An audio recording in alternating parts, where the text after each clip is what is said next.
আসসালামু আলাইকুম ও রাহমাতুল্লাহ। হাই ভিউয়ার্স, আপনারা কিভাবে এয়ারটেল সিমের মিনিট চেক করবেন। এয়ারটেল সিমের মিনিট চেক করার জন্য আপনারা এই ভিডিওটা শুরু থেকে লাস্ট পর্যন্ত দেখতে থাকেন। আপনাদেরকে আমি প্র্যাকটিক্যালি দেখাইতেছি, আপনারা দেখতে থাকেন। এয়ারটেল সিমের মিনিট চেক করার জন্য আপনারা প্রথমে ডায়াল প্যাডে চলে আসবেন।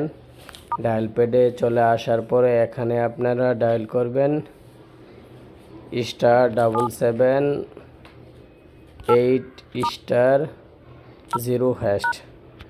আপনারা ডায়াল করবেন। ডায়াল করার পরে এখানে আপনাদেরকে মিনিট দেখিয়ে দিবে। দেখতে পারতেছেন, এই যে আমি ডায়াল করলাম, এখানে আমার মিনিট দেখিয়ে দিল। আমার 300 মিনিট আছে। এই ভিডিওটা দেখে যদি আপনাদের একটু উপকৃত হয়ে থাকেন তাহলে লাইক, কমেন্ট, সাবস্ক্রাইব দিয়ে পাশেই থাকেন। আসসালামু আলাইকুম।